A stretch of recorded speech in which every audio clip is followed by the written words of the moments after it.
حج بالکل قریب آ گیا ہے. اچھا وہاں پر ابھی تک جو لوگ عمرہ کرنے جا رہے تھے یہ کیونکہ بہت زیادہ اکثر تو ہمارے پاس وہیں سے فون آئے ہیں کہ بھئی ہم بتائیں کہ یہاں پر کیا کریں گے. جو کووڈ کی موجودہ صورتحال چل رہی ہے اس میں جب عمرہ کرنے کے لیے جاتے ہیں تو عمرہ ختم کب ہو جاتا ہے؟ جب انسان صحیح کرتا ہے اور صحیح کے بعد تقصیر کرتا ہے, یعنی تھوڑے سے بال کاٹ لیتا ہے.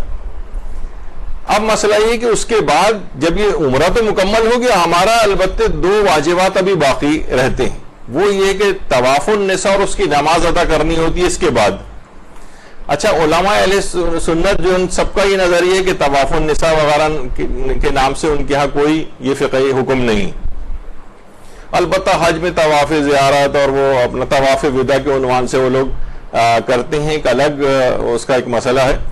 تو بہرحال جو موجودہ صورتحال ہے اس میں ان لوگوں کے لیے ایک مسئلہ یہ پیش آ رہا تھا, تو ہم نے کہا کہ چلیں اس کو ذکر کر دیا جائے. آپ کے کوئی نہ کوئی جاننے والے اگر وہاں پر ہوں تو لوگ اتنا پریشان ہوئے ہیں کہ اکثر وہاں سے طواف النساء کیے بغیر واپس آ گئے, کیونکہ وہاں پر یہ تھا کہ جناب اب آپ کا عمرہ مکمل ہو گیا, اب آپ یہاں سے باہر نکلیں اور اپنے ہوٹل وغیرہ چلے جائیں. کیونکہ کارڈ وارڈ پنچ ہوتا ہے, کیا ہوتا ہے, اس طرح سے کوئی چیز ان کے پاس ہوتی ہے کہ اب آپ کا تو عمرہ کمپلیٹ ہو گیا ہے, اب آپ دوبارہ خانہ کعبہ کی طرف اندر داخل نہیں ہو سکتے طواف النساء کے لیے. آپ انہیں کہیں گے کہ مجھے طواف النساء کرنا ہے تو وہ ان کو سمجھ میں نہیں آئے گا, وہ آپ کو ویسے ہی بھگا دیں گے وہاں سے. اس میں کیا کیا جائے؟ لوگ بغیر کیے واپس آ گئے ابھی آگے چل کے, تو ان حالات میں لوگوں کو کیا کرنا چاہیے؟ دیکھیے وہاں پر کیا ہوتا ہے کہ جب عمرہ اختتامی مراحل پہ ہوتا ہے اور مروہ پر پہنچتے ہیں تو یہ کوہ مروہ کے اوپر کھڑے ہو کر لوگ تقصیر کرتے ہیں, تھوڑے سے اپنے بال کاٹتے ہیں. خواتین بھی اپنے حجاب کی حفاظت کرتے ہوئے بال بھی کاٹ سکتی ہیں اور ناخن بھی کاٹ سکتی ہیں. مردوں کو بھی اجازت ہے ناخن کاٹ کے بھی تقصیر ہو جاتی ہے. اچھا یہ کوہ مروہ ہے, اس کے اوپر لوگ اس کے بعد آ کر بیٹھ جاتے ہیں. یہیں پیچھے جو گیٹ نظر آ رہے ہیں مختلف کئی یہاں پر ہیں ایگزٹ, یہاں سے بس آپ باہر نکل جائیے. اب یہ دوبارہ کیسے آئیں گے یہ ایک بہت بڑا مسئلہ ہے. دیکھیے اگر طواف النساء نہیں کیا ہے, بہت سے لوگوں کے ساتھ یہ ہوتا ہے کہ اکثر وہ ان کے ساتھ جاتے ہیں, اپنے آفس والوں کے ساتھ چلے گئے, کمپنی والوں کے ساتھ چلے گئے, یا کہیں تفریحی ٹور پہ گئے, وہاں سے عمرہ کرتے ہوئے واپس آ گئے. تو اور بہت سارے اس طرح کے, بہت سے تو ہمارے پاس اس طرح سے آئیں گے 30 40 عمرے کر چکے تھے وہ, اور ان کو طواف النساء کا پتہ ہی نہیں تھا, اور وہ 30 40 عمرے میں طواف النساء کیے بغیر وہاں سے واپس آ گئے. تو اس سے فرق یہ پڑتا ہے کہ ازدواجی پابندیاں بھی برقرار رہتی ہیں جب تک کہ طواف النساء اور اس کی نماز کو ادا نہ کر لیا جائے, یعنی اس کا احرام اترتا ہی نہیں.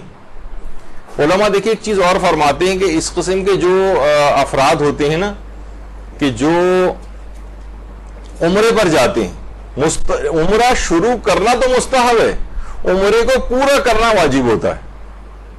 اچھا دیکھیے مستحب حج کرنے گئے بلکہ واجب حج بھی کرنے گئے تو حج کے جو ایام ہیں ذی الحج میں جو ہے وہ سمجھے ذی الحج کی آخری تاریخ تک بس اس کا احرام خود بخود اتر جائے گا, یعنی جیسے ذی الحج کا مہینہ ختم ہوا حج کے ایام ختم ہو گئے, اور چاہے اس نے حج صحیح طرح سے کیا ہو نہ کیا ہو, بہرحال حج کا احرام ختم ہو جاتا ہے, یعنی حج اس کی پابندیاں بھی ختم ہو گئی. ٹھیک ہے اگر آپ کا حج باطل ہو گیا تو اگلے سال دوبارہ انجام دے, لیکن احرام اتر جاتا ہے. عمرے کے اندر ایک بہت بڑا مسئلہ ہے, چاہے وہ مستحب عمرہ ہی کیوں نہ ہو.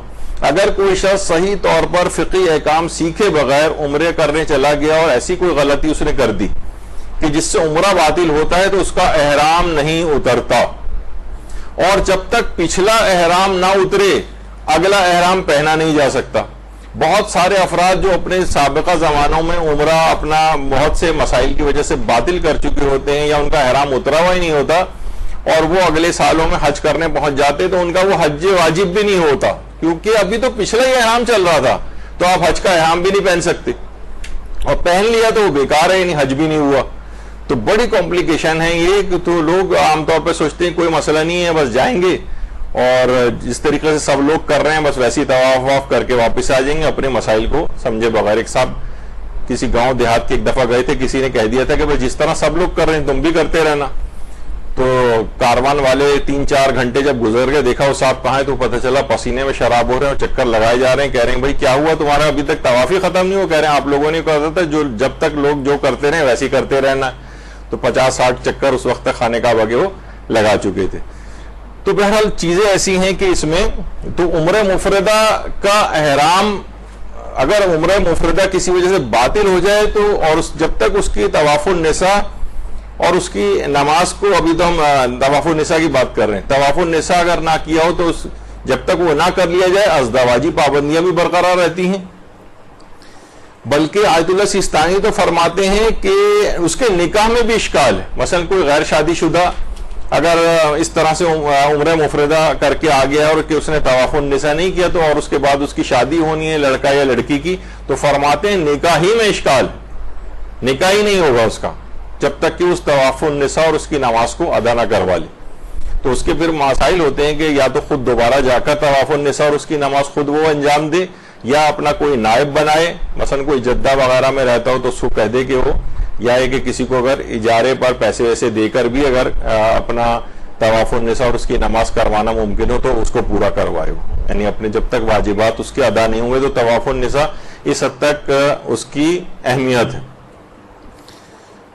تو یعنی اگر خود جانا اس کے لیے بڑا شدید عزیز, یعنی نہیں جا پا رہا ہے, وہ حالات بھی ایسے ہو گئے ہیں, تو وہ کہیں سے وہیں سے انتظام کرے کہ کوئی اس کی نیابت میں جا کر اس واجبات کو انجام دے, ورنہ جب تک ازدواجی امور اس کے اوپر حرام رہتی. اور طواف النساء کا مسئلہ اتنا سنگین ہے کہ یہ لوگ سوچتے ہیں کہ شاید یہ صرف شادی شدہ افراد سے مربوط ہے. نہیں, شادی شدہ ہو, غیر شادی شدہ ہو, بچہ ہو, بہت زیادہ بوڑھا ہو, کسی بھی طرح کا مسئلہ اس کے ساتھ ہو, بلکہ حتیٰ کہ مرحوم کے لیے بھی اگر حج اور عمرہ وغیرہ کیا جا رہا ہے تو اس کے اندر بھی طواف النساء کرنا ضروری, یہ الگ سے ایک واجب ہے. تو ان تمام یعنی اس کی اہمیت اس قدر زیادہ ہے جو کہ ہم اس وقت آپ کی خدمت میں پیش کر رہے ہیں. البتہ یہ ضرور ہے کہ حج و عمرہ سے لوگ کئی سال بعد کئی سال گزر گئے, وہاں سے واپس ہونے کے بعد شک کر رہے ہوتے ہیں جب یہ مسائل سن رہے ہوتے ہیں کہ جو میں نے طواف النساء انجام دیا تھا پتہ نہیں وہ صحیح کیا بھی تھا یا نہیں کیا تھا. تو اگر یہ واقعہ کافی عرصہ گزر چکا ہو اور صرف شک ہو رہا ہو آپ کو, تو شک پر توجہ نہیں دینی اور سمجھا جائے گا کہ آپ کا حج و عمرہ صحیح ہے, طواف النساء وغیرہ بھی صحیح تھا آپ کا. تو ہاں البتہ کسی کو اطمینان ہے کہ میں نے طواف النساء انجام نہیں دیا تھا, تو یا تو خود جا کر انجام دے یا پھر نائب وغیرہ کو بھیج کر اس کو انجام دلوائے. اگر صرف فقط شک ہو رہا ہے کہ پتہ نہیں میں نے طواف النساء کیا تھا ہی نہیں کیا تھا, بہت سے لوگ 15-20 سال ہو جاتے ہیں اور جب مسائل سنتے ہیں تو شک میں پڑ جاتے ہیں, تو شک میں سمجھیں کہ انجام دیا تھا, لیکن اگر اطمینان اور یقین ہو جائے کہ انجام نہیں دیا تھا تو انجام دینا پڑے گا.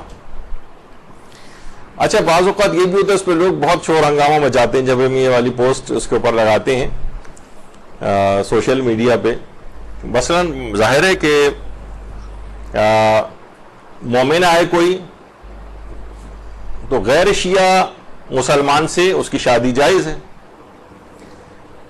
اب وہ تو اپنی فقہ کے مطابق عمل کرے گا وہ آدمی, میں نے ابھی اس سے پہلے کہا کہ طواف النساء غیر شیعہ فقہ میں نہیں, وہ وہاں سے بغیر اس کے کیے واپس آ گیا. اچھا, اس سے بھی زیادہ دلچسپ صورتحال ایک اور پیدا ہو جاتی ہے, وہ چلے میں بھی الگ سے بتاؤں گا. وہ بھی فی الحال شیعہ مومنہ کا غیر شیعہ شوہر ہے, وہ طواف النساء نہیں کر رہا ہے اور شیعہ مومنہ جو ہے وہ طواف النساء کرے گی. تو وہ اپنی فقہ کے تحت, ہماری فقہ میں قانون, اسے قانون الزام کہتے ہیں, اس کی مختلف اپلیکیشنز ہیں کہ انسان کا اگر اپنی فقہ کے مطابق کوئی صحیح عمل کر رہا ہے, مثلا کوئی غیر شیعہ ہے اور اس نے اپنی بیوی کو طلاق طلاق طلاق 3 دفعہ کہہ دیا اور اس کی فقہ میں جائز ہے, اس طرح طلاق واقع ہو جاتی ہے, تو وہ عورت آزاد سمجھی جائے گی اور کوئی بھی شیعہ شخص اس سے شادی کر سکتا ہے چاہے اس کی اپنی فقہ کے تحت صحیح طلاق واقع نہ ہوئی ہو. یعنی دیکھا جائے شیعہ فقہ میں اس طرح سے طلاق نہیں ہوتی, تو غصے کی حالت میں مثلا طلاق نہ دے اور صیغہ صحیح عربی زبان کے اندر اسے نہیں پڑھا اردو میں طلاق دے دی, یا اور اس طرح کی شرائط پوری نہیں ہوئی, تو اس کی فقہ میں جو سنی فقہ ہے مثلا یا غیر شیعہ فقہ ہے اس کے تحت اس میں اس طرح سے طلاق ہو جاتی ہے. تو ہم بھی کہیں گے کہ ہاں تم نے اپنی فقہ کے تحت طلاق دے دی ہے, تو ہم بھی اس طلاق کو صحیح مان لیں گے اور کوئی بھی شیعہ شخص اس سے شادی کر سکتا ہے. تو تو شیعہ اس میں بھی یہی ہے کہ شیعہ مومنہ عورت ہے، اس کا شوہر اس کی اپنی فقہ میں نہیں ہے یہ والا مسئلہ، تو یہ خود تو طواف النساء کرے گی، وہ اگر طواف النساء نہیں کر رہا ہے تو پھر اس عورت کو کوئی احتیاط نہیں کرنی. لیکن اگر مرد بھی شیعہ ہے اور وہ طواف النساء نہیں کر رہا، اس طرح کے کیسز بھی ہمارے پاس آتے ہیں کہ اس کو سمجھا بھی دیا، اس کو صحیح مسئلہ بھی بتا دیا، وہ تب بھی طواف النساء کرنے کو تیار نہیں، تو ایسی عورتوں کو ساتھ بڑا مسئلہ ہو جاتا ہے. بہرحال حتی المقدور اس کو مجبور کرنا پڑے گا کہ وہ طواف النساء کو خود انجام دے یا کسی کو نائب بنا کر طواف النساء کروائے. اچھا، اب اتنے سارے جیسے میں نے بتایا کہ 30-40 طواف النساء اس کے اوپر واجب ہو چکے ہیں، کیونکہ کبھی بھی جب بھی کرنے گئے انہوں نے طواف النساء کیا ہی نہیں.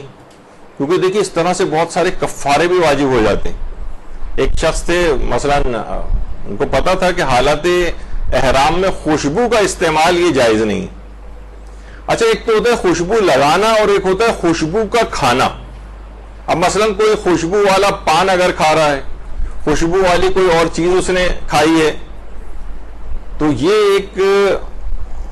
اب ایک صاحب تھے، انہوں نے تقریباً 40-45 خوشبو والے پان کھائے تھے مختلف اوقات میں. اب سوچیں 40-45 خوشبو آئے تو ان پہ 40-45 بکرے آ گئے تھے. اچھا، جس کو مسئلہ پتہ ہی نہ ہو، جس کو مسئلہ پتہ ہو، دونوں میں فرق ہو جاتا ہے. اس کو یعنی چلیں وہ پھر بہت ذرا ڈیپ اس مسئلے میں چلے جائیں گے ہم. تو بہرحال کیا ہم 30-40 اس نے عمرے کر لیے تو کیا ایک طواف النساء کافی ہے اس کے لیے؟ اس سے اس کے محرمات احرام حلال ہو سکتے ہیں؟ یعنی صرف اس نے ایک طواف النساء کر لے تو اب وہ ازدواجی امور اس کے لیے جائز ہو جائیں. تو اس کے اندر خود آیت اللہ سیستانی فرماتے ہیں کہ احتیاط واجب کی بنا پر ہر عمرے کے لیے الگ طواف النساء کرنا ضروری. ہر عمرے کے لیے 40-45 بھی اگر آپ کوئی شخص کر کے آ گیا ہے اس طرح سے عمرے اور طواف النساء اس نے نہیں کیا، تو اتنے ہی جب تک طواف النساء پورے نہیں ہو جائیں گے تب تک محرمات احرام حلال نہیں ہوں گے. فرماتے ہیں احتیاط واجب ہے. آیت اللہ خوئی آیت اللہ وحید خراسانی تو فرماتے تھے کہ فتویٰ ہے کہ ہر عمرے کے لیے الگ طواف النساء کرنا ضروری، ہر عمرے کے لیے الگ. امام خمینی فرماتے تھے البتہ کہ محرمات احرام کے حلال ہونے کے لیے ایک طواف النساء بھی کافی. تو خیر آیت اللہ خمینی کی طرف تو اب رجوع نہیں ہو سکتا ہے، زندہ مجتہد کی طرف رجوع ہوتا ہے. تو بہرحال آیت اللہ سیستانی کے مقلدین والا یہ مسئلہ ہے. تو بہت سے اگر عمرے کیے ہیں اور طواف النساء نہیں کیا ہے تو آیت اللہ خامنئی بھی فرماتے ہیں ہر عمرے کے لیے الگ طواف کرنا تو ضروری ہے، وہ اس کے اوپر رہیں گے، البتہ بعید نہیں کہ ایک بھی کافی ہو. فرماتے ہیں کہ اگر ایک بھی طواف النساء انجام دے لیں تو محرمات احرام تو کم سے کم اس کے حلال ہو جاتے ہیں. اچھا، اب ایک مسئلہ اس کے اندر اور یہ آتا ہے، اب جو اصل بات بیان کرنی تھی کہ آپ نے اہمیت تو سن لی کہ کس قدر اہمیت ہے اس کی. اب وہ جب وہاں واپس جانے لگتے ہیں طواف النساء کے لیے تو اب وہ نہ وہاں پر گیٹ پہ روک لیتے ہیں کہ بھائی آپ کا تو عمرہ مکمل ہو گیا ہے، اب تو آپ اندر نہیں جا سکتے. کتنے ہی افراد ایسے ہیں کہ جو وہاں سے طواف النساء کیے بغیر واپس آ گئے. اور آج کل کووڈ کے اس ماحول میں تو نائب بنا کے بھیجنا اور وہ بھی بہت ایک مسئلہ ہے، اور اتنی فریکوینٹلی بار بار جا بھی نہیں سکتے عمرے کے لیے. ان کے پاس کچھ ہوتا ہے کہ کون کتنے دن کس کو ہو گئے، کون اتنی جلدی بھی نہیں آ کر عمرہ کر سکتے ہیں، کچھ یہ والے مسائل بھی ہیں وہاں پر. تو اکثر لوگوں نے وہاں سے فون بھی کیا. تو ان کے لیے ایک آسان سا ایک حل ہے. وہ حل یہ ہے، اب تک یعنی یہ وہاں کے ہی مومنین نے خود ہی اس حل کو نکالا ہے جو بھی وہاں گئے، اور کہ وہاں سے جب صحیح کے ایریے سے باہر نکلتے ہیں تو وہاں اس کے بعد آپ واش روم جائیں، واش روم کو استعمال کریں، وضو وغیرہ دوبارہ کریں، اور اس کے بعد چلتے ہوئے دوبارہ مسجد الحرام کے گیٹ سے اندر داخل ہونے جب آپ لیں گے آپ کو روک لیا جائے گا کہ بھائی آپ اندر کیسے آ رہے ہیں. تو آپ ان سے یہ کہیں کہ میرا وضو ٹوٹ گیا تھا اور میں وضو کرنے کے لیے واش روم کو میں نے استعمال کیا، واش روم کے استعمال کے بعد وضو کے لیے میرا عمرہ ابھی مکمل نہیں ہوا. تو ابھی تک کسی ایک کو بھی اس وجہ سے، ظاہر ہے کسی کے ساتھ بھی ایسا ہو سکتا ہے کہ مثلا وہ طواف کے لیے گیا اور اس کا وضو ٹوٹ جائے تو وہ، یا اس کو واش روم کی حاجت ہو جائے تو واش روم کے لیے تو باہر ہی جائے گا وہ نکل کر. تو آپ اس کو دیے تو نہیں کہ اس نے عمرہ بھی مکمل نہیں کیا، اسے کہیں گے نہیں ہر صورت میں اب آپ واپس جائیں. تو اگر جس نے بھی یہ عذر بتایا کہ میں، اچھا اس میں کوئی جھوٹ بھی نہیں ہوگا، ہم یہ بھی آپ کو بتا سکتے تھے کہ آپ ایسا کریں کہ یہاں سے نکلیں اور چلتے ہوئے چل جائیں، ان سے کہہ دیں کہ میں نے واش روم گیا تھا، کیونکہ آپ تو واش روم نہیں گئے، تو اس لحاظ سے کہ اس کے اندر کوئی جھوٹ کا حرام کا پہلو بھی نہ ہو، واش روم جائیں، واش روم کو استعمال کریں، وہاں سے وضو کریں، اور وضو کر کے پھر جب ان کے پاس آئیں تو ان سے کہیں کہ میرا ابھی عمرہ مکمل نہیں ہوا اور مجھے واش روم جانا پڑ گیا تھا. تو اس لحاظ سے اب تک کسی ایک شخص کو بھی انہوں نے اس وجہ سے روکا نہیں ہے اور دوبارہ اندر جانے دیا ہے. اپنا پھر وہ طواف والنساء اور اس کی نماز ادا کریں مقام ابراہیم کے پیچھے، اور اپنا اس طرح سے عمرہ مکمل کریں.